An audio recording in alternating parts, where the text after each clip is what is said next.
Kita mulai saja ya, sambil nunggu yang 2 orang. Assalamualaikum warahmatullahi wabarakatuh. Waalaikumsalam warahmatullahi wabarakatuh. Waalaikumsalam warahmatullahi wabarakatuh. Oke, pagi ini kita akan mulai PJJ kimianya untuk semester 4. Berarti ini PJJ yang pertama ya untuk semester 4 ini ya. Dengan materi asam basa. Kalau kemarin kalian sudah ngambil dari e-learning, sudah saya sediakan banyak di situ, tinggal pilih, tinggal dibaca. Itu bisa dipelajari ulang sebenarnya. Tapi kita mulai saja. Kita mulai bismillahirrahmanirrahim. Raditu billahi robba wa bi Muhammadin nabi wa ya wa rasulah rabbi zidni ilma warzuqni fahma. Semoga pembelajaran pagi ini memberikan keberkahan ilmu kepada kita semua dan dimudahkan dalam menyerap ilmu yang saya sampaikan. Amin. Bismillahirrahmanirrahim. Kita pelajari tentang asam basanya. Oke, saya share screen dulu. Sudah kelihatan? Sudah? Halo? Sudah, Pak. Sudah kelihatan ya? Sudah. Tuh, itu materinya.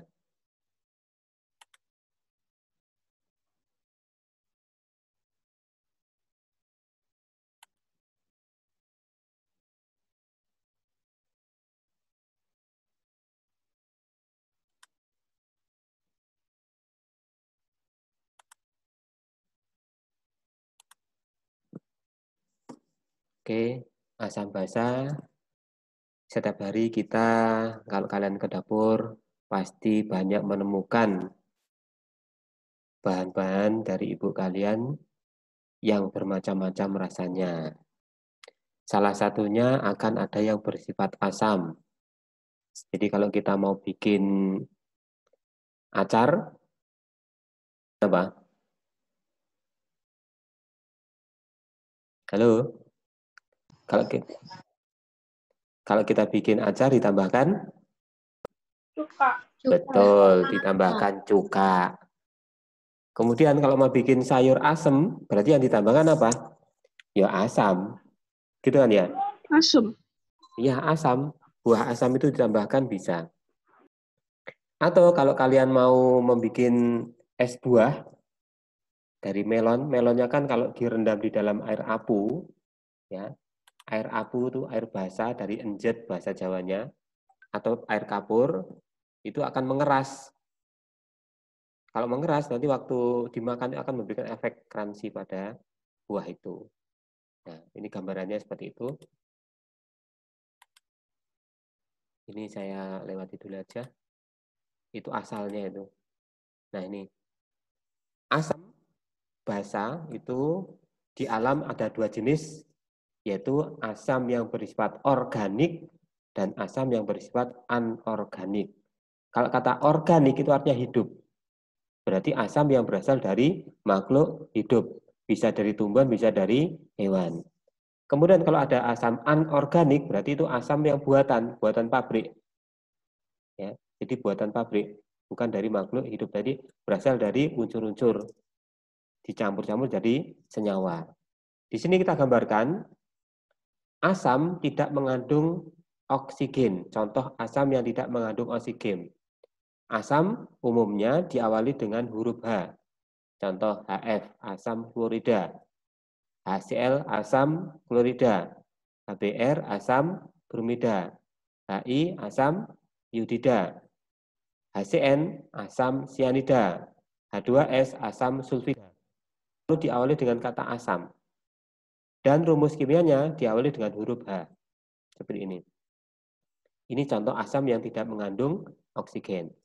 Sebelah kanannya itu adalah asam-asam organik. Berarti asam ini berasal dari makhluk hidup.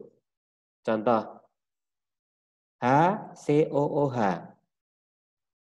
dinamakan asam formiat atau asam semut. Jadi kalau kalian digigit semut merah, kan terasa gatal panas ya. Itu artinya si semut itu samanya. Si semut itu akan memasukkan asamnya ke dalam tubuh kita. Nah, tubuh kita kan kadang punya daya rentan. Kalau kita gatel, kemudian timbul bercak-bercak merah, berarti asamnya itu lebih kuat. Jadi tubuh kita memberikan efek. Kalau bahasa lainnya adalah apa? Iritasi atau alergi. Asam formiat atau asam semut. Kemudian yang kedua nih, CH3COH, asam asetat. Sehari-hari dikenal sebagai asam cuka. Jadi asam asetat ini sehari-hari dikenal sebagai asam cuka. Yang ada di pasaran itu adalah cuka 70%. Artinya apa? 70 milinya itu cuka, 30%-nya adalah air. Kemudian yang ketiga, CH3CHOH, asam laktat. Asam laktat itu berasal dari susu. Jadi kalau kalian mendapati susu yang sudah rusak atau susu basi, itu akan terasa asam, masam. Itu berasal dari ini. Jadi asam laktat itu adalah susu yang rusak atau susu yang terasa asam, diasamkan. Kalau sekarang dikenal sebagai yogurt itu. Kemudian yang berikutnya lebih sederhana. Jadi ini rumus ini kita disingkat seperti asam oksalat di bawahnya nih. H2C2O4 asam oksalat. Ini asam laktat itu bisa disingkat juga. Tinggal dihitung hanya berapa? 3, 4, 5, 6 berarti H6. C-nya 1, 2, 3, berarti H6C3. O-nya 1, 3, berarti H6C3O3. Bisa disingkat seperti itu.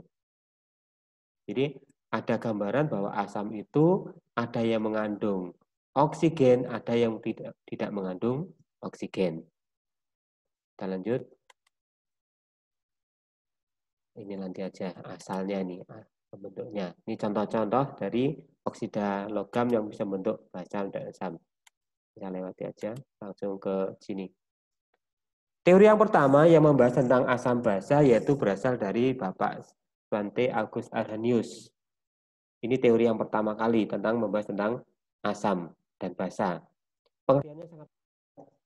Jadi kalau berpetokan pada Pak Arrhenius ini biasanya dikatakan sebagai asam basa Arrhenius singkatnya. Asam adalah zat yang jika dilarutkan dalam air akan menghasilkan ion H+. Jadi di sini asam selalu akan bisa larut dalam air. Kenapa? Karena ini teori lama. Padahal nanti asam itu tidak hanya bisa larut dalam air, tapi ini teori lama nih, makanya dijelaskan dulu. Saya ulangi, asam adalah zat yang jika dilarutkan dalam air akan menghasilkan ion hidrogen, ion H+. Ya, akan terurai jadi H+. Contohnya seperti ini, rumus dan nama. Tadi saya sebutkan tadi yang sampai HF sampai HCN, sudah ya. Kemudian yang lain, HClO, asam hipoklorit. Jadi kalau O-nya 1, pakai hipo. Asam hipoklorit. O-nya 2, hiponya hilang jadi asam klorit. O-nya 3, akhiran it ganti menjadi at.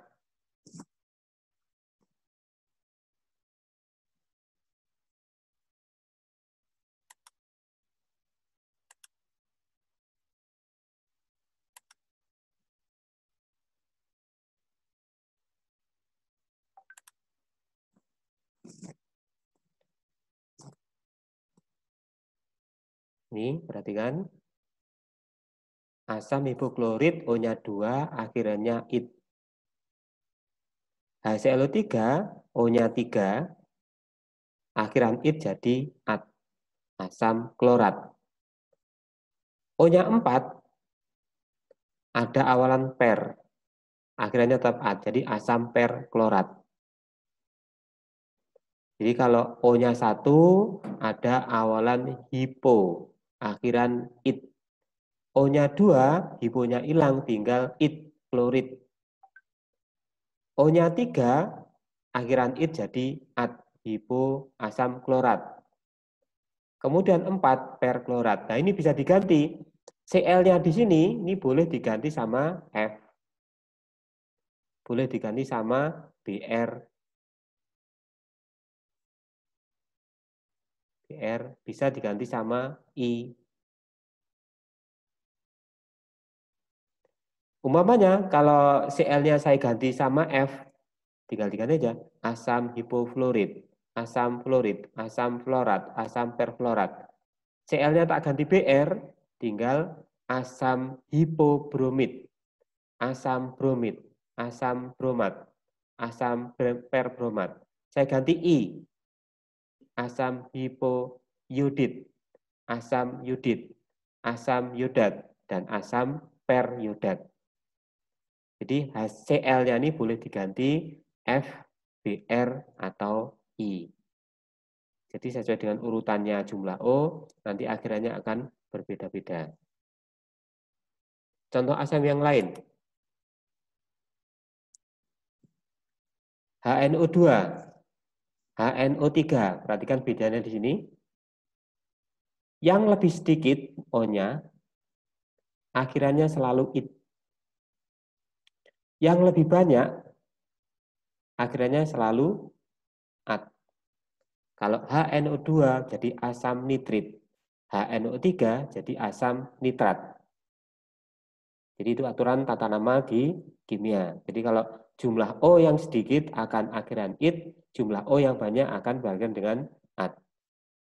Hati-hati juga di sini, rata-rata yang mengandung S nanti akan banyak membingungkan, karena selisihnya nama itu sedikit. H2S namanya adalah asam sulfida. Sulfida. H2SO3, O-nya lebih sedikit dibandingkan dengan yang H2SO4. Maka yang H2SO3 namanya adalah asam sulfid. Yang banyak asam sulfat. Kalau asam karbonat nggak ada temannya, tetap H2CO3. Asam oksalat H2C2O4. Asam silikat H2SO3. Jadi di sini sudah saya lengkapi rumus kimia beserta tata namanya.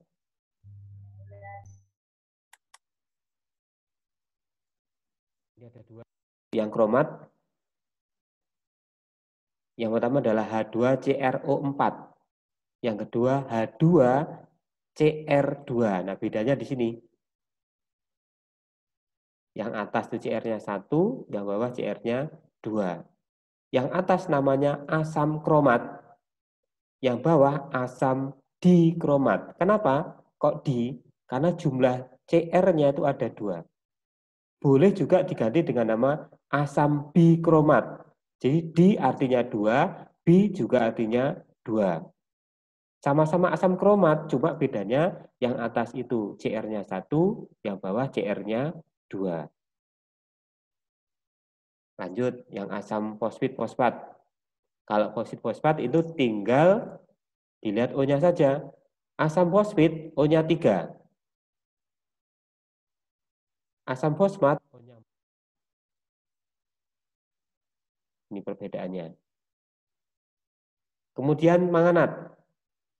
H2MnO4. Asam manganat. Yang ini bedanya di mana? Di jumlah H. Kalau yang asam manganat hanya 2. Kalau yang asam permanganat hanya cuma 1. Bedanya ada di kata awalan per.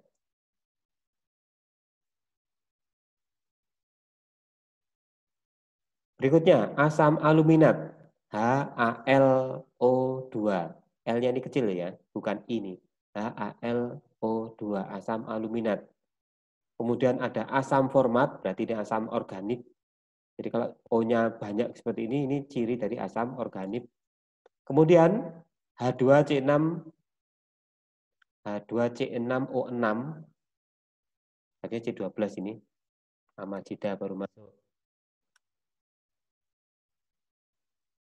Asam askorbat. Asam askorbat itu kalau di apotek menjadi banyak. Contoh vitasimin. Apalagi? Berarti siapa dia? Asam askorbat adalah asam atau dari vitamin C. Di apotek namanya bisa bermacam-macam. Tergantung produk dari pabrik yang mengeluarkannya. Jadi asam askorbat bahasa lainnya adalah asam atau vitamin C. Perhatikan lagi, SN.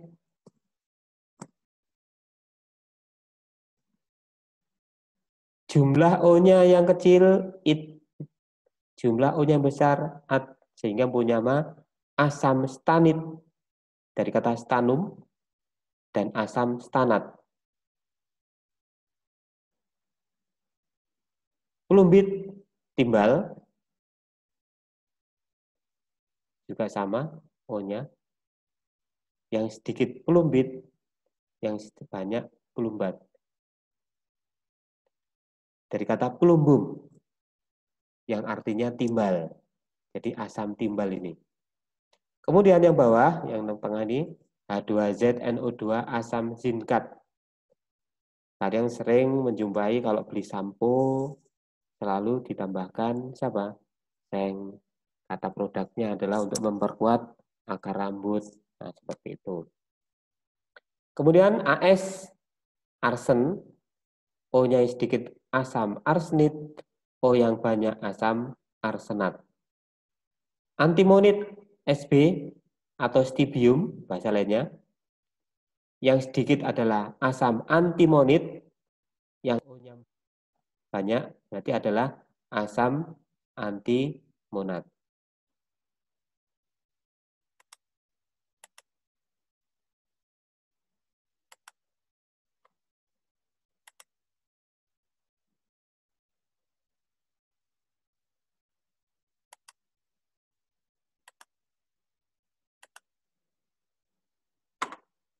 Kita lanjut. Basa. Kalau tadi asam, yaitu senyawa yang jika kita larutkan dalam air akan menghasilkan ion H+, maka kalau basa adalah zat yang jika kita larut dalam air akan menghasilkan ion OH- atau ion hidroksida. Ciri asam tadi di depan ada H. Ciri asam di depan ada H. Tapi kalau nanti basa, cirinya di belakang rumus kimia itu selalu ada OH-nya, hidroksidanya. Kita lihat rumusnya. Perhatikan. Semuanya OH-nya ada di belakang. Hidroksidanya ada di belakang.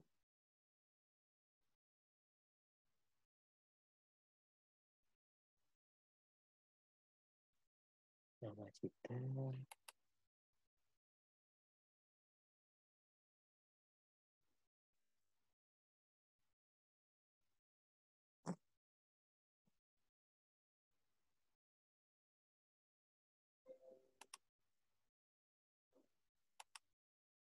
Ini. Rumus dan nama basa, perhatikan contoh-contoh di layar itu. Semuanya hidroksidanya ada di belakang. Nih.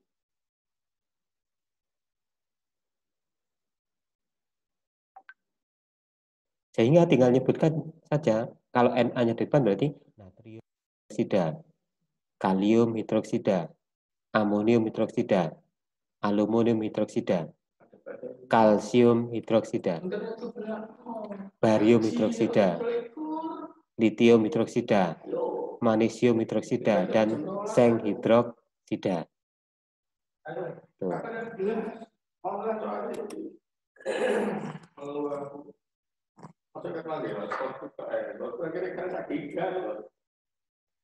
Contoh berikutnya, nah di sini. Di sini besi punya dua varian, yaitu besi 2 dan besi 3. Mengapa kok dikatakan sebagai besi 2? Kemarin waktu tata nama, sambil mengingat ya, kalau kita ionisasikan, jadi Fe, kita pura-pura tidak tahu muatannya Fe berapa, kita tinggal hitung aja OH-nya ada 2. Tadi kan OH kan min ya, jadi 2 min, lawannya min adalah 2 plus. Maka 2 plus inilah jadi nama besi 2 hidroksida. Kalau yang ini, jadi Fe sama, kita belum tahu OH-nya. OH min kan, jumlahnya 3, tinggal taruh ada di depan. 3 min, lawan berarti 3 plus. Maka 3 plus ini menjadi nama dari besi 3 hidroksida. Berikutnya, strontium hidroksida. Mengapa kalau tidak ada bilangan Romawinya? Besi, kita ingat kemarin waktu membahas tentang tabel periodik, bahwa besi itu adalah unsur transisi. Artinya apa?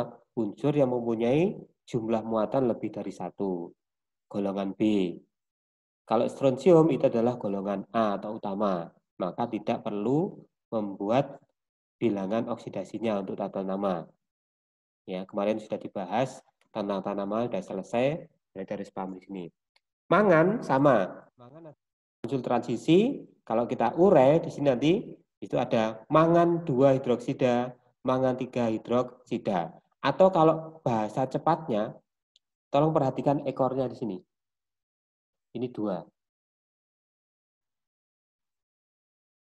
Sidang ini. 2, ini 3. Tinggal nyebut mangan 2 hidroksida, mangan 3 hidroksida. Ini juga begitu, tinggal lihat ekornya. Besi 2 hidroksida, besi 3 hidroksida. Itu kalau cara cepatnya. Berilium, karena dia golongan A, tidak mempunyai bilangan oksidasi, berarti tidak pakai angka Romawi, langsung berilium hidroksida. Seng, karena transisi, tinggal itu langsung kita pakai cara cepat aja. Angka 2 di belakang berarti 2, berarti seng atau timah 2 hidroksida. Ini 4 berarti timah 4 hidroksida. Ini kurang ini ya. Hidroksida. Berarti hilang tulisannya. Kita lanjut. Timbal. Timbal bahasa Latinnya adalah plumbum. Jadi kita itu mengikut bahasa Latin.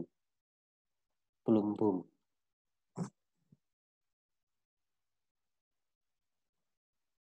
Ini P sama B. Di Indonesia kan jadi timbal. Langsung aja tinggal lihat ekornya 2O timbal 2 hidroksida. Berarti ini O timbal 4 hidroksida. Arsen. Dari kata arsenikum. Sama. Arsen 3 hidroksida, arsen 5 hidroksida. Pak, ini kok beda ya? Di sini SB, di sini kok tulis antimon. Kok beda? Iya, bedanya di sini. SB di bahasa Latin yang artinya stibium. Ya, stibium. Nama lainnya adalah antimon. Jadi sama, boleh diganti jadi stibium 3 hidroksida, stibium 5 hidroksida. Nah, antimon ini kalian kenal ada di dalam obat anti mabuk, namanya antimo. Itulah yang menyebabkan kalau kalian pergi-pergi minum antimo sebelum bisnya berangkat biar bisa tidur. Nah, itu yang menyebabkan efek tidur. Antimonya itu atau stibiumnya itu yang merangsang otak kita untuk beristirahat atau refleksinya. Ag, perak. Perak hidroksida. Ag karena muatannya hanya 1, jadi tidak perlu dikasih bilangan Romawi. Karena nggak ada temannya lagi. Nggak ada yang lain. Jadi Ag 1 hidroksida itu karena dituliskan, tapi yang benar adalah langsung perak hidroksida. Kobalt. Kobalt hidroksida. Nikel. Nikel hidroksida. Kobalt ini sama. Kenapa kok tidak pakai bilang Romawi? Kobalt hanya punya 1 jenis ikat muatan, yaitu 2+. Nikel juga begitu. Nikel hanya 1 jenis muatannya, tidak ada yang lagi. Jadi sebenarnya boleh tuliskan nikel 2 hidroksida, tapi karena terlalu umum, karena hanya 1 jenis, maka boleh dikatakan sebagai nikel hidroksida. Contoh yang lain?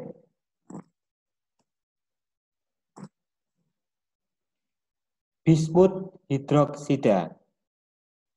Bismut hanya punya 3 positif, tidak yang lain.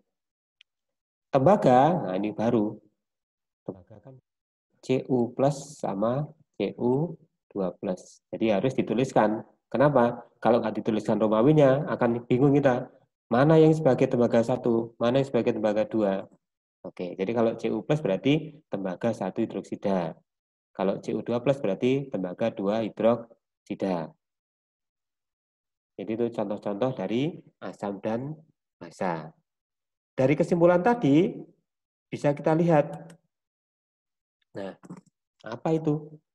Asam atau basa itu jenisnya tadi kalau asam pasti ada H-nya. Basa pasti ada OH min-nya. Nah, dikatakan sebagai asam monoprotik. Mono itu artinya satu. Berarti asam yang hanya mengandung satu atom H. Basa monoprotik berarti juga siapa?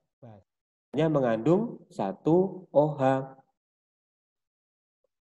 Asam diprotik, di artinya dua.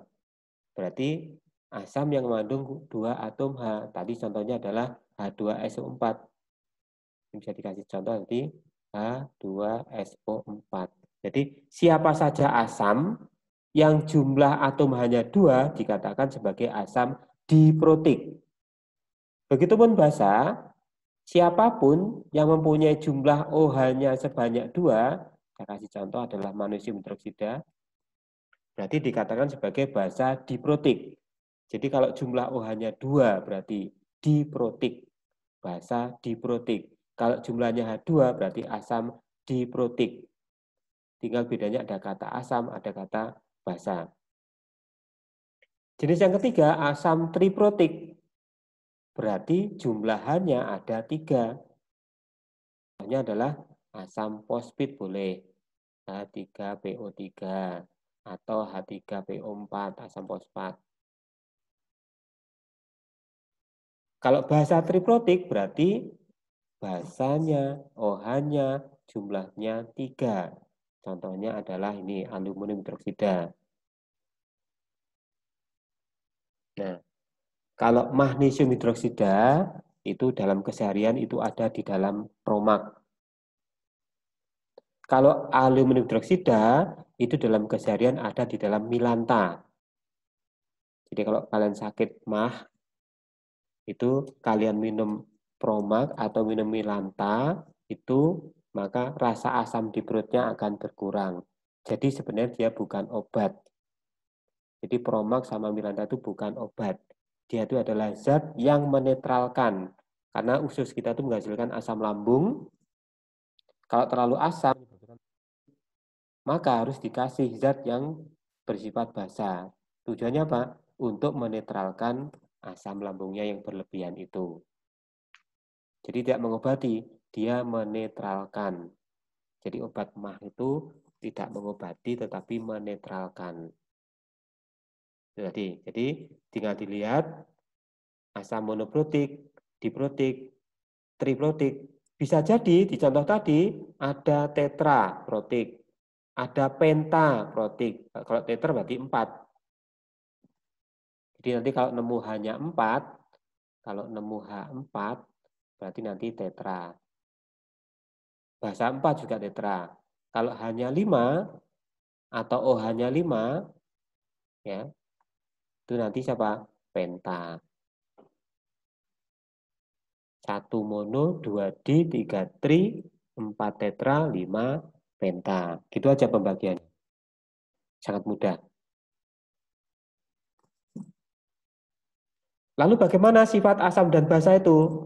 Nah ini, itu sudah sediakan 2. Yang ketiga nanti silakan googling apa saja sifat-sifat tambahannya. Nomor 1. Sifat asam. Yang pertama adalah korosif. Korosif itu artinya merusak. Sifat asam itu korosif artinya merusak. Ya. Efeknya terhadap siapa? Terhadap benda-benda sekitar. Asam korosif. Contoh, sehari-hari kalian kalau pergi ke galangan atau ke toko bangunan, beli air keras. Air keras itu sebenarnya, air keras, kalau di toko bangunan itu ini, di kimia namanya asam klorida. Jadi kalau dikenakan lantai yang terbuat dari keramik atau dari marmer, maka keramiknya itu akan berbusa. Marmernya akan berbusa. Kenapa? Karena akan bereaksi dengan siapa? Asamnya itu. Contoh iklan-iklan yang ada di TV itu, yang ada di kamar mandi, contohnya apa? Ada Fixal, ada siapa lagi? Bisa contoh selain Fixal? Bipol. Bipol. Kalau Bipol itu bukan asam ini. Kalau Bipol itu cenderung hanya untuk mematikan kumannya. Dia termasuk antiseptik. Jadi di sini yang tujuannya adalah apa? Untuk menghilangkan kerak-keraknya. Jadi keraknya itu akan bereaksi dengan asam, lalu luntur, jadilah bersih. Jadi itu efek dari sifat korosif. Atau gini, kalau kalian kena HCl ini, tangan kalian akan rusak, luka. Itu namanya korosif. Atau lagi, kalau kalian punya HCl ini, kalian masukkan paku, maka pakunya akan jadi hitam. Karena langsung bereaksi. Inilah sifat merusak dari asam, namanya sifat korosif. Otomatis kalau asam, itu akan bersifat asam atau masam. Tapi kalau seperti air keras ini, jangan pernah mencoba ya. Itu namanya bunuh diri. Tapi kalau asam tadi yang organik, boleh. Contoh, belimbing, siapa lagi?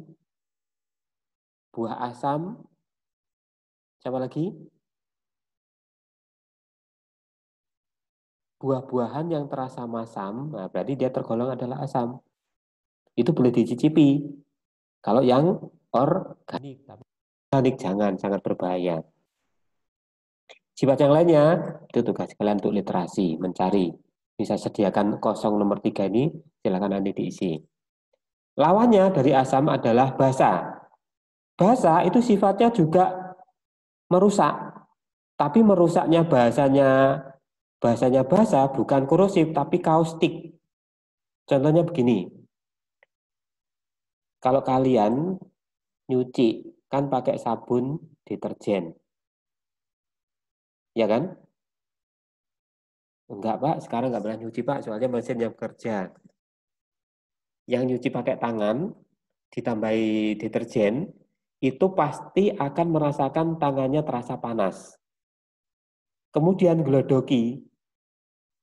Nah, itulah namanya kaustik. Sifat merusak terhadap tubuh atau kulit manusia. Itu sifat kaustik namanya. Sama, asam itu juga keras, basa juga keras. Punya sifat merusak. Jadi merusaknya basa namanya kaustik. Contohnya itu tadi, kalau kita menggunakan sabun yang terlalu banyak, maka tangan kita akan gelodoki, itu namanya merusak kulit kita, kaustik. Berikutnya, basa itu rasanya pahit. Loh Pak, peroma kok nggak pahit ya? Milanta nggak pahit ya? Itu karena sudah ditambahi zat penetral atau zat perasa, biar tidak merasakan pahitnya lagi. Kalau pil-pil itu yang baru, asli. Jadi kalau kalian sakit, ada pil yang rasanya pahit, itu banyak mengandung sifat basanya. Contohnya apa? Kehidupan sehari-hari, kalau kalian beli di toko bangunan ini, NaOH. Digunakan untuk apa? Saat kalian mencuci, kemudian wastafelnya bumpet atau buntu, maka zat yang ditambahkan adalah ini, natrium hidroksida. Kalau kalian beli itu warnanya putih, kepingan-kepingan putih itu loh. Kalau dicampur dengan air panas, dia akan bereaksi sangat cepat dan akan cepat merontokkan kotoran-kotoran yang ada di wastafel itu, sehingga dia bisa lancar kembali. Namanya di kehidupan sehari namanya soda api. Soda api. Ya, semoga tidak pernah merasakan ini. Saya sudah sering kena ini. Rasanya panas dan kalau tangan terkena ini langsung seperti tergores-gores itu. Ya, panas, gatal dan sakit. Kalau ini HCl luka. Selain panas dia akan luka. Bedanya situ. Kita lanjut. Nah, kemarin sudah saya isikan di e-learning mengenai apa? Ionisasi asam dan ionisasi basa. Ya, ionisasi asam dan ionisasi basa. Artinya apa? Tadi Pak Arhenius kan bilang, asam jika dilarutkan dalam air akan menghasilkan ion H+. Gambarannya seperti ini. HF yang masih senyawa ini, ya, kalau ditambah dengan air, maka dia akan larut. Akibatnya apa? Terputus ikatannya antara HF. Di HF ini terdapat ikatan apa? Masih ingat semester 2 kemarin? Di dalam senyawa HF terdapat ikatan apa? 1, 2, 3, 4, 5. Habis. Dalam senyawa HF terdapat ikatan kovalen. Antar senyawa HF itu ada ikatan apa? Hidrogen. Nah ini. Jadi kalau dia dalam air akan larut jadi ion H+ dan ion F-. Karena hanya satu, maka dikatakan sebagai valensi 1 atau monoprotik. Langsung yang jumlahnya 2, asam sulfida menjadi 2H+ dan S2-. Jumlahnya 2, maka dikatakan sebagai tadi contoh asam divalen atau diprotik. Jadi valensi itu sama dengan protik tadi. Ya. Tentu lagi yang lebih banyak.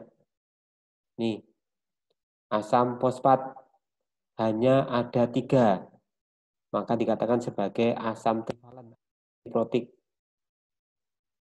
dan seterusnya. Contohnya banyak ini. Ini adalah contoh ionisasi asam karena terlarut dalam air. Contoh ionisasi basa. Basa adalah senyawa yang jika dilarut dalam air akan menghasilkan ion OH-. Langsung aja contoh yang ini. Natrium hidroksida. MgOH akan terionisasi jadi Mg2+ dan 2OH-. Ini ngambilnya dari sini. Dikatakan sebagai basa divalen atau basa diprotik. Contoh yang 3. Aluminium hidroksida. Ngambilnya dari sini. Jadi jumlahnya harus sama. Al3+ 3OH- menjadi netral. Jadi muatan itu akan menetralkan menjadi sebuah senyawa. Contoh-contoh siapa? Ionisasi asam dan basa. Yang di e-learning sudah saya lampirkan, di situ ada TTM, tugas terstruktur mandiri untuk ionisasi asam dan ionisasi basa. Semoga sudah di-upload. Kemarin saya lihat masih beberapa yang mengupload belum banyak. Masih banyak yang harus saya koreksi karena belum banyak yang ngisi.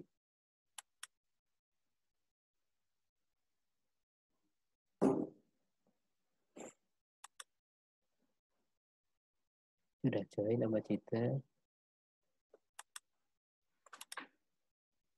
Nah, di alam untuk mengetahui sebuah makanan atau apapun itu bisa diidentifikasi sifatnya asam atau basa.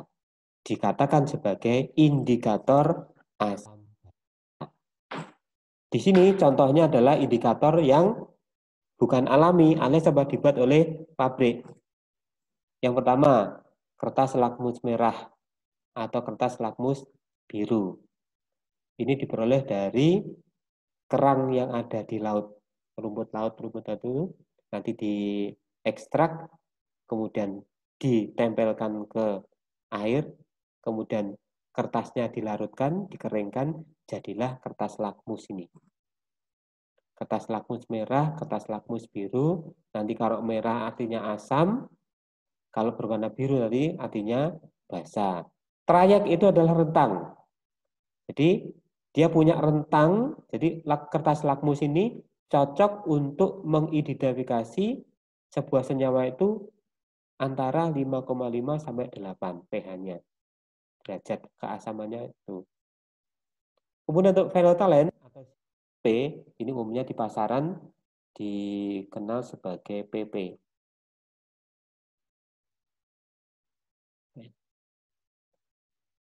Phenolphthalein di pasaran terus banyak, Pak beli PP, oh dia udah paham namanya phenolphthalein. Di dalam asam, PP ini tidak memberikan efek warna, bening. Tetapi kalau di dalam basa, dia akan memberikan warna merah sampai ungu. Dia cocok untuk mengukur trayek pH antara 8,3 sampai 10. Jadi, phenolphthalein ini cocok untuk mengidentifikasi zat-zat yang bersifat basa. Kenapa? Karena kalau basa itu nilainya di atas 7, kalau asam nilainya di bawah 7. Kalau 7 berarti senyawanya adalah netral. Berikutnya, metil merah dikenal sebagai MM. Metil red bahasa Inggrisnya. Di asam memberikan warna merah, tetapi kalau saya punya apa? Aluminium hidroksida, saya uji dengan metil merah akan menghasilkan warna kuning.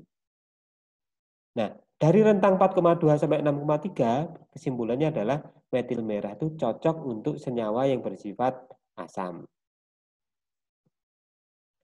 Bromtimol biru, BB. Ada yang singkat BB, ada yang BTB. Ya. Di buku-buku ada yang menyebut sebagai BTB, bromtimol biru. Di asam akan memberikan warna kuning, untuk basa akan memberikan warna biru. Jadi BTB cocok untuk zat-zat yang bersifat asam karena rentangnya 6 sampai 7,6. Kemudian fenol merah itu rentangnya adalah di asam kuning, di basa berwarna merah. Punya rentang 6,4 sampai 8. Berarti sekitar netral ini. Ini ada rentang netral. Metil kuning di asam menghasilkan warna merah, di basa menghasilkan warna kuning. Rentangnya adalah antara 2,0 sampai 3. Tidak terlalu jelas ini ya, karena warna kuning. Berarti dia sangat asam. Asam kuat istilahnya. Jadi metil kuning itu cocok untuk mengidentifikasi, mengetahui zat itu bersifat asam. Umpamanya asam kuat. Berikutnya adalah metil jingga. Di asam dia akan memberikan warna merah. Kemudian di basa dia akan memberikan warna jingga sampai kuning. Sampai kuning. Mempunyai rentang 2,9 sampai 4,0. Sama berarti ini. Metil jingga cocok untuk mengidentifikasi zat yang bersifat asam. Kemudian brom kresol hijau. Hijau ini hanya nggak jelas ini. Hijau. Di asam menghasilkan warna kuning, di basa menghasilkan warna biru. Rentang traiknya adalah 6 sampai 7,6. Sama dengan bromtimol biru. Ya, sama dengan bromtimol biru. Nah, kalau gambaran ini kita gambarkan sebagai grafik, tampilannya seperti ini. Ini cara membaca grafik. Jadi, tulisan tadi, angka-angka tadi, kalau digambarkan sebagai grafik, akan menghasilkan warna seperti ini. Siapa tahu nanti dari MIPA 7 ini, ada yang jadi analis. Bahkan nanti ada yang masuk ke situ, bisa pelajari kimia lebih dalam lagi. Kalau sukses, jangan lupa nanti adik-adiknya diajak ke sana. Ya, seperti ini gambarannya, grafiknya. Itu adalah indikator asam basa yang anorganik. Kalau yang organik bagaimana? Organik atau alami? Nah, ini contohnya adalah bit. Bit ini menghasilkan warna ungu. Ya, sudah tahu bit?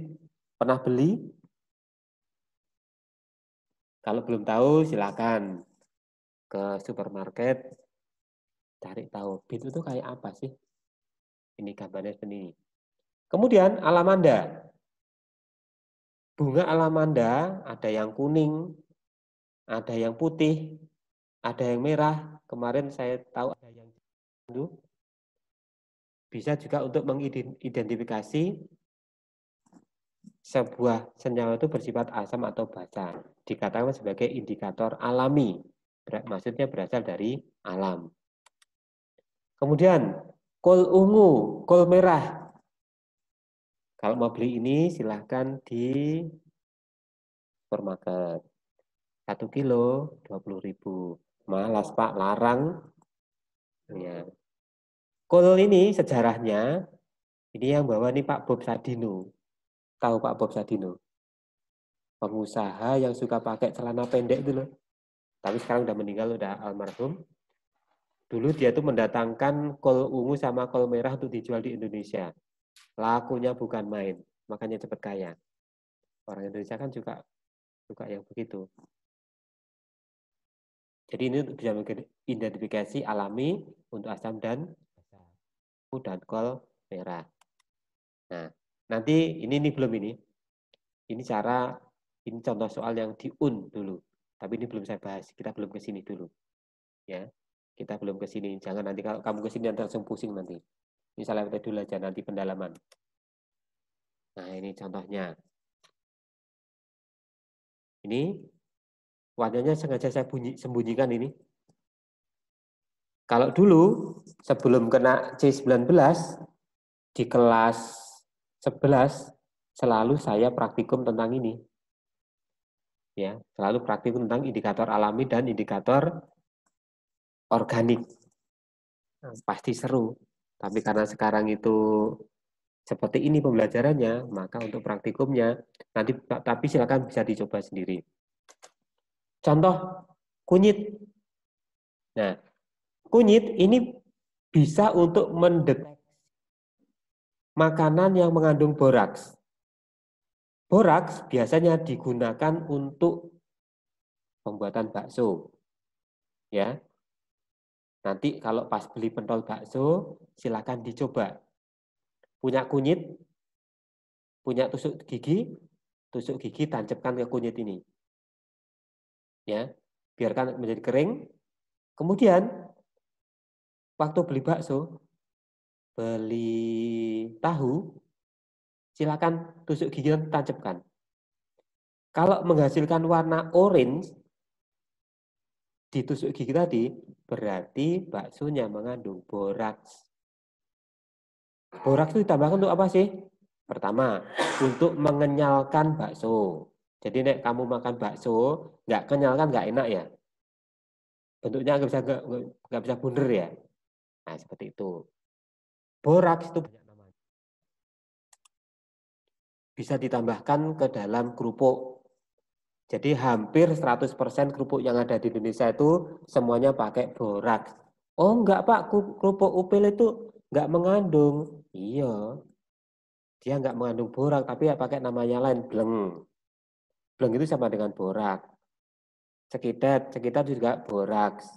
Apalagi, semua nama di pasaran itu adalah nama untuk mengelabui masyarakat. Aslinya apa? Semuanya itu adalah boraks, itu kalau bahasa kimianya. Garam boraks. Kalau ditambahkan ke dalam kerupuk supaya renyah, supaya mengembang, ya. Kalau ditambahkan ke dalam bakso supaya kenyal, kalau ditambahkan ke dalam mie itu supaya awet, supaya kelihatan lentur dan sebagainya. Mie itu aslinya 6 jam. Ya. Selain boraks, mie itu kadang-kadang ditambahi sama formalin. Jadi kalau kalian beli mie ayam jam 12 siang itu harusnya kalau bikinnya pagi harusnya udah ganti yang baru. Tapi kalau sampai jam 4, jam 7 malam masih mie yang dari tadi pagi, dipastikan itu sudah ditambahi zat pengawet. Contoh lagi di sini, saya kasih kubis merah. Kubis merah ini saya sembunyikan ini, warna putih ini. Nanti kalau kamu ujikan ke bahan yang asam sifatnya, umpamanya kamu punya cuka, jadi kubis merah itu caranya digerus sehingga dia menghasilkan air. Air dari kubis merah ini, kalau kamu masukkan ke cuka, nanti cuka yang bening itu akan menjadi ini merah muda. Tetapi kalau dimasukkan ke dalam basa, umpamanya kamu masukkan ke larutan milanta, maka milanta yang tadi putih akan menjadi warna hijau. Itu untuk mengidentifikasinya. Bisa, nanti silakan praktikum sendiri di rumah. Kalau dirasa kubis mahal, kubis merah mahal, ada mawar merah, oh dimarah ibumu nanti kamu. Kulit manggis, musiman. Bunga sepatu boleh. Bunga sepatu itu kamu tumbuk sampai keluar airnya, kemudian kamu ujikan. Umpamanya dicuka jadi warna apa, di milanta jadi warna apa, bisa. Kalau bit tadi itu yang mahal tadi. Temulawak juga bisa. Ya, temulawak yang rimpang itu, akar rimpang itu kamu tumbuk akan menghasilkan air. Airnya dari temulawak itu kamu teteskan ke dalam zatnya, akan berubah warna. Wortel juga bisa dicoba. Yang paling murah berarti ini adalah wortel. Jadi kalau wortel kamu parut kan ada airnya. Air wortel itu bisa untuk mengidentifikasi zat-zat itu bersifatnya asam atau basa tergantung dari warna. Itulah asam basa menurut Pak Arrhenius. Nah, nanti teori tentang asam basa ada 3. Kita yang kedua sekarang. Menurut Pak Brownstedt Lowry, ini 2 orang ahli sebenarnya, digabung jadi 1. Asam menurut Pak Brownstedt Lowry adalah zat yang memberikan H+-nya. Memberi artinya donor. H+ itu proton, berarti donor proton. Kalau basa, zat yang menerima H+. Menerima itu akseptor, H+ itu proton, berarti akseptor proton menerima H+. Jadi di sini cuma gampang, asam memberi H+, basa menerima H+. Itu saja. Ciri yang lain, asam menurut Pak Brownstedt Lowry harus punya H. Jadi kalau ada senyawa, ada H-nya, itu tidak bisa dikatakan sebagai asam menurut Pak Brownstedt Lowry.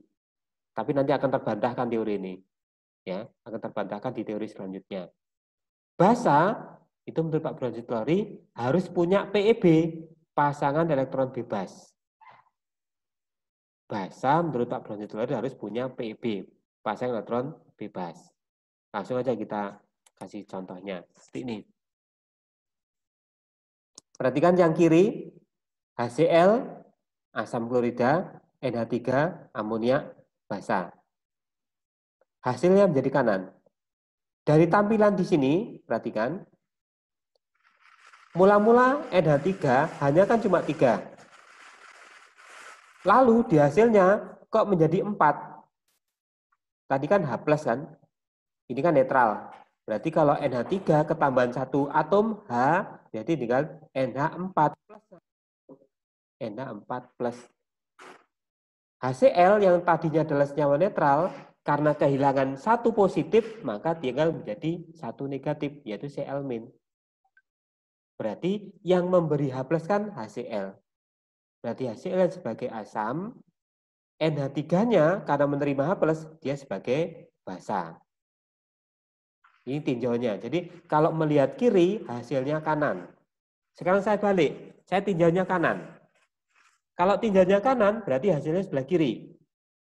Mula-mula NH4 plus hanya 4. Dan Cl-. Kan hasilnya ada di kiri ya, kalau tinjauan kanan. Mula-mula 4. Kok tinggal 3, berarti kan dia memberikan H+ kan ke Cl. Karena memberi, maka dia sifatnya adalah asam. Cl- karena menerima 1 H+, maka dia bersifat sebagai basa. Dikatakan bawahnya ini, NH3 adalah basa konjugasi dari NH4+. NH4+ adalah asam konjugasi dari NH3. Dikatakan sebagai asam konjugasi karena dia adalah memberi. Dikatakan basa karena dia menerima H+. Cl, HCl dan Cl. Nah, HCl dikatakan sebagai asam konjugasi. Kenapa kok asam? Karena tadi HCl memberikan satu hanya. Cl- dikatakan basa. Kenapa? Karena dia menerima satu H+. Jadi nanti hanya siapa yang memberi H+, dan siapa yang menerima H+. Itu singkatnya. Itu adalah asam basa menurut Lowry. Jadi tinggal siapa yang memberi dan siapa yang menerima. Yang memberi itu asam, yang menerima itu basa. Oke. Lalu bagaimana cara mencari asam basa konjugasi? Bagaimana caranya? Mudah. Kalau asam tadi kan memberi kan? Nah, berarti asam untuk membuat sesuatu menjadi asam itu tinggal menambahkan satu H+ ke dalam zat tersebut.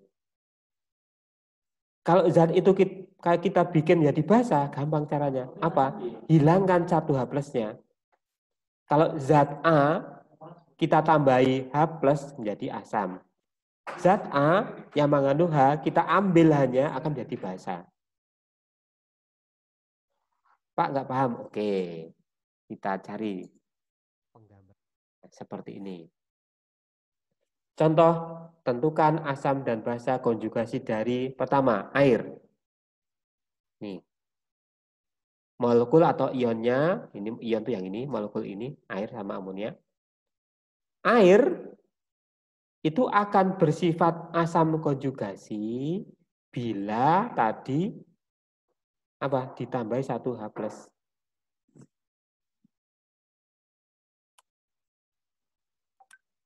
Nih gambarannya. Kalau air ini tak tambahi satu H+, maka hanya akan jadi 3. Mula-mula netral karena ketambahan 1+ menjadi muatan. Ini namanya, kalau H3+ namanya ion hidronium namanya. Bukan lagi air, tapi hidronium.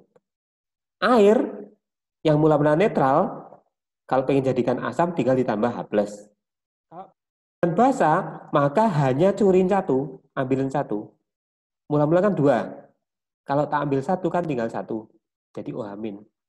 Maka dia jadi basa konjugasi. Jadi kalau ditambah 1 H+ namanya asam konjugasi. Kalau dicuri 1 hanya menjadi basa konjugasi. Contoh yang kedua, ion karbonat HCO3-.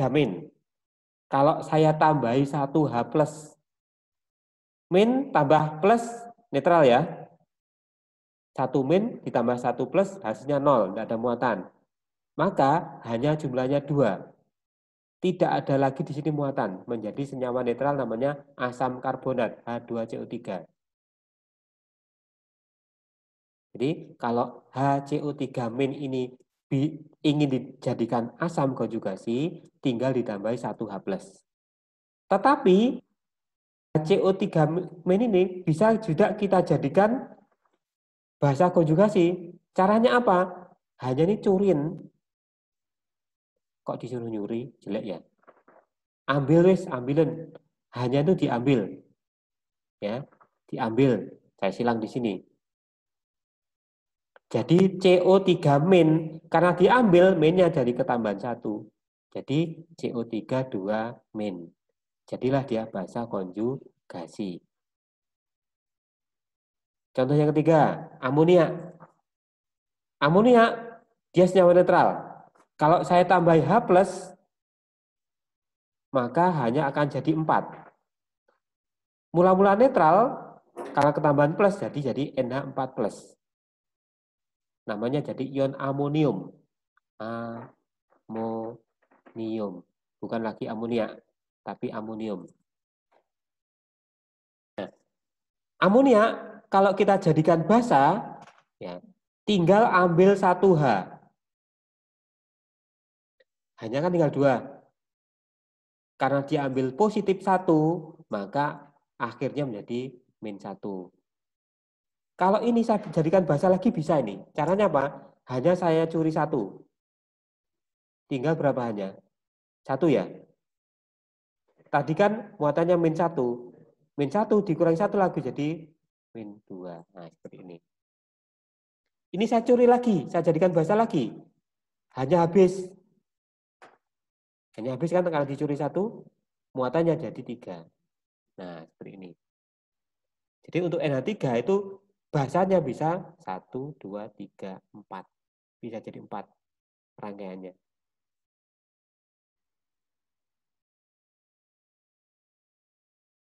Apa ini?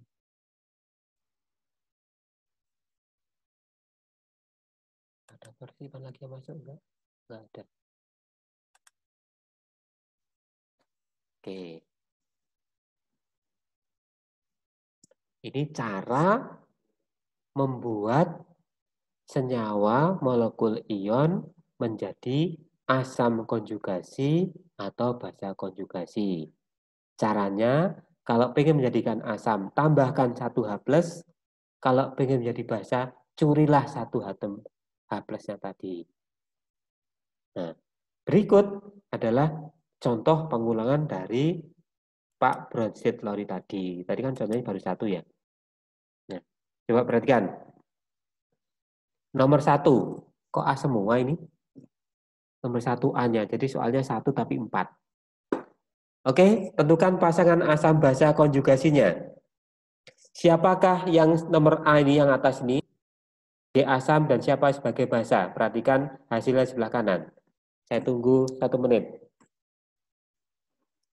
Siapa sebagai asam?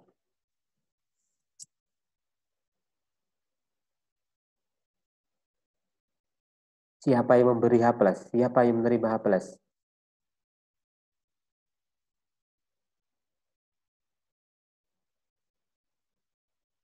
Halo? H2O jadi asam, Pak. H2O jadi asam. Oke, satu pendapat. Ada pendapat lain? Ada yang mengatakan H2O-nya adalah asam. Yang lain? Halo, ini 30 orang loh ya, jangan satu tok yang jawab. Ada usulan? Oke, perhatikan. H2O mula-mula hanya kan 2 ya. Mula-mula hanya 2. Hasilnya kok 3, berarti dia ketambahan atau kekurangan? Ketambahan. Berarti kan yang memberikan ini toh. Ya. Yang memberikan H2SO4, berarti yang memberi dia adalah siapa? Asam. H2O karena diberi sama H2SO4, H, berarti dia siapa? Basa. Itu caranya. Sekarang saya lihat yang sebelah kanan. Sebelah kanan itu hasilnya yang kiri. Mula-mula H3O+. Mula-mula HSO4-. Mula-mula hanya 3. Kok menjadi 2? Berarti diapa nih hanya? Hanya diberikan ke siapa? H2SO. Karena dia memberi maka dia asam. Ini ketambahan 1 kan buktinya ini kan? Ini hanya 1. 2 berarti kan diberi. Berarti dia siapa? Basa. Contoh 2. Siapa yang memberi, siapa yang menerima? Kiri hasilnya kanan, kanan hasilnya kiri. Kita lihat kiri dulu. Kiri nanti hasilnya kanan. Siapa yang memberi, siapa yang menerima?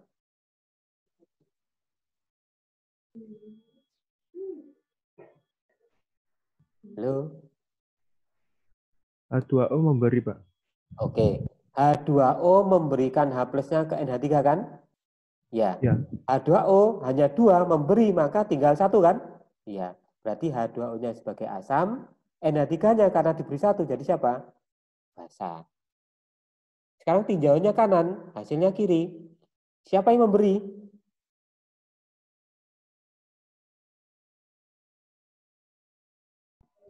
NH+. Oke. NH4 memberikan 1 atom hanya ke OH, maka dia adalah asam, karena menerima dia adalah basa. Buktinya apa? Mula-mula 4 diberikan ke OH jadi 3. Benar loh? Gitu ya? Tidak bisa berarti. Contoh yang ketiga. A yang ketiga. Siapa sebagai asam, siapa sebagai basa. Siapa yang memberi, siapa yang menerima. HCl asam, H2O-nya basa. Oke, HCl asam, H2O-nya basa. Benar, kenapa? HCl memberi. Bentar, ada iklan. Mandikan kan yang menerima kan ini. Nah, jadinya ini. Sekarang dibalik, siapa yang memberi? Ini. Dia sebagai asam, dia sebagai basa. Itu. Soal yang ketiga. A keempat. A4. Siapa yang memberi? Siapakah yang memberi H+? H3PO4. H3PO4. Iya, betul. Memberikan H ke sini, dia ada karena memberi asam, kan menerima basa. Memberi, kan hilang satu, maka hanya kan dua kan? Nah, berarti ciri dia memberi. Sekarang dibalik, yang kanan hasilnya kiri. Siapa yang memberi H? Siapa yang memberi H? Yang kanan ini siapakah yang memberikan H-nya? Hasilnya HCO3. kiri. HCO3 HCO3. memberikannya ke sini. Maka dia asam, maka dia namanya basa. Gampang kan? Nah, itulah asam basa Pak Bronsted Lowry. Asam memberikan H+-nya. Basa menerima H+. Itu aja. Gampang ya? Nanti hasil urut-urutan ini saya kasihkan ke grup. Ya, jadi kalian tetap bisa pelajari. Yang mula-mula kosong nanti ada. Oke, kembali ke cara menentukan. Kalau tadi sudah contohnya. Gimana nih? Tentukan asam basa konjugasinya. Dari HPO32-. Asam tadi gimana? Diberi H+ ya. Kalau pengen membuat asam konjugasi, maka senyawa ini tambah hono 1H+. Jadi gimana jadinya? Hanya jadi berapa? 2. Jadi H2. PO3 min. Oh, 3 min. Kenapa kok min? Kenapa kok min? Min 2 ditambah plus 1. Jadi min toh? Tuh. Kalau dibikin basa, berarti gimana nih?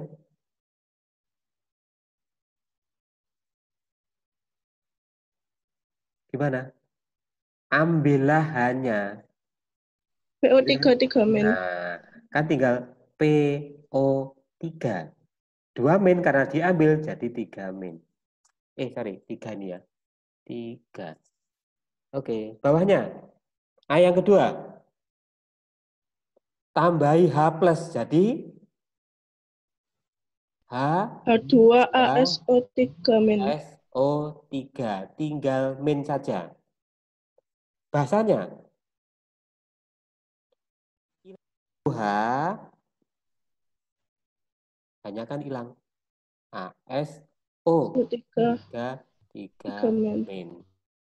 A yang ketiga. Tambahi 1H.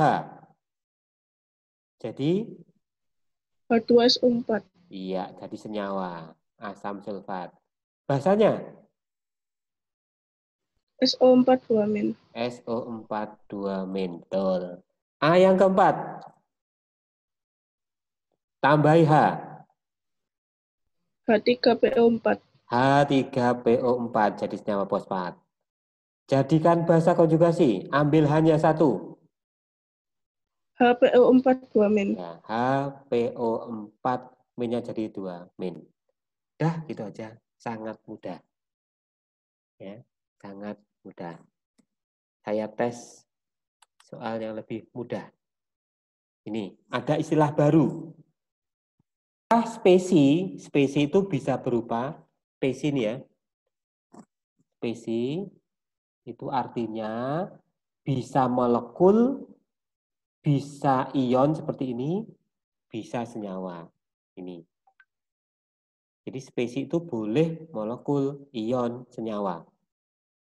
Itu dikatakan sebagai spesies. Yang sifatnya amfiprotik. Ingat, kapal amfibi artinya apa?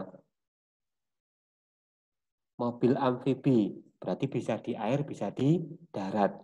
Bisa berlaku di dua tempat. Kalau dihubungkan dengan kimia, asam basa berarti bisa menjadi asam, bisa menjadi basa. Itu arti kata amfiprotik.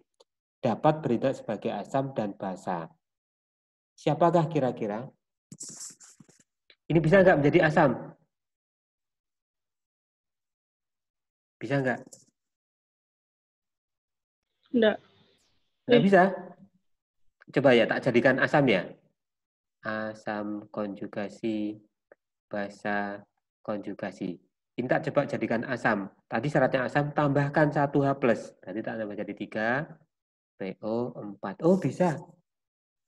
Tak jadikan basa, berarti tak curi 1. Tinggal HPO4 2-. Oh, kalau dia bisa menjadi asam, bisa menjadi basa kombinasi, berarti dia adalah amfiprotik. Jadi kalau dia bisa jadikan asam, dia bisa jadikan basa, maka spesies ini dikatakan sebagai amfiprotik. Kita buktikan yang B, A2.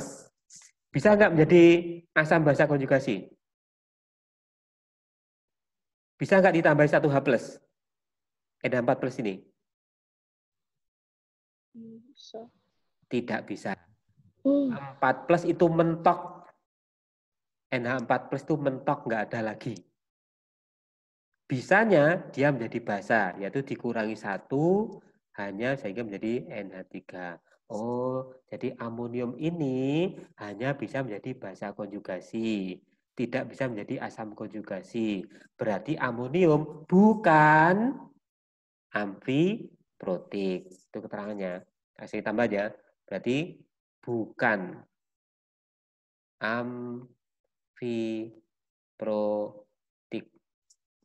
Air sekarang. Bisakah menjadi asam? Bisa. Bisa. Bisa. Jadi H3 begitu ya.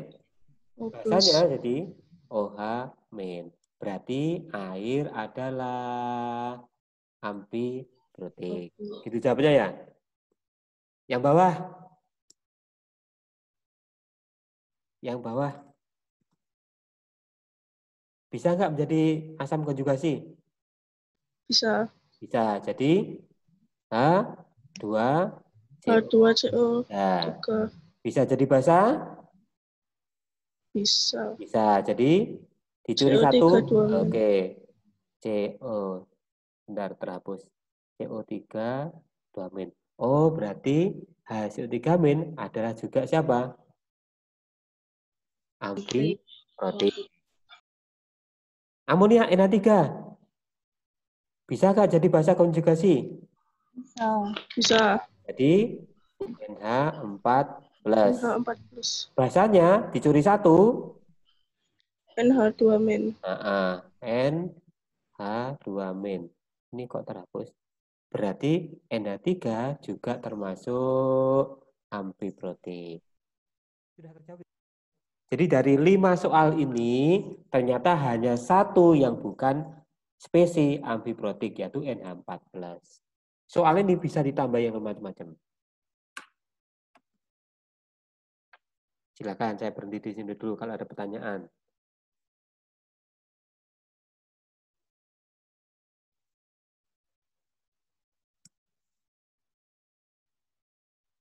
Jadi hari ini sebenarnya masih kurang satu ini nanti. Asam basa menurut Pak Lewis. Tapi karena waktu sudah menunjukkan pukul 10.20,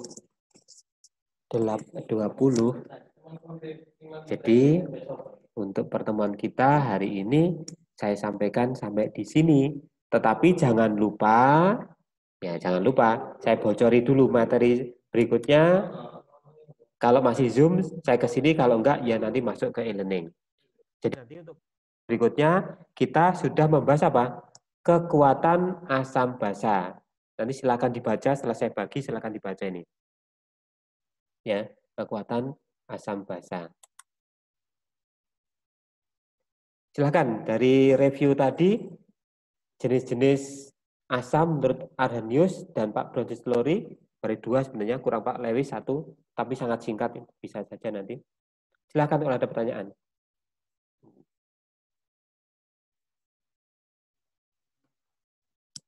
Silakan. Jadi tugasnya yang kemarin ionisasi silakan diupload. Aduh, siapa yang keras-keras ini? Ionisasi asam basa silakan diupload, nanti saya koreksi.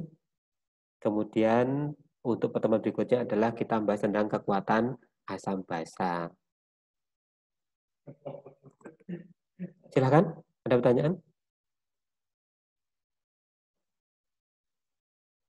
Bagi saya nggak terasa kalau 1,5 jam, tapi mungkin bagimu jenuh ya. Kalau saya betah saja 2 jam. Silakan, ada pertanyaan? Saya harap untuk pertemuan PJJ kali ini bisa dipahami dengan baik. Dan jangan lupa untuk dibaca-baca lagi materinya. Saya akhiri dulu. Ihdinas siratal mustaqim. Assalamualaikum warahmatullahi wabarakatuh. Waalaikumsalam warahmatullahi wabarakatuh.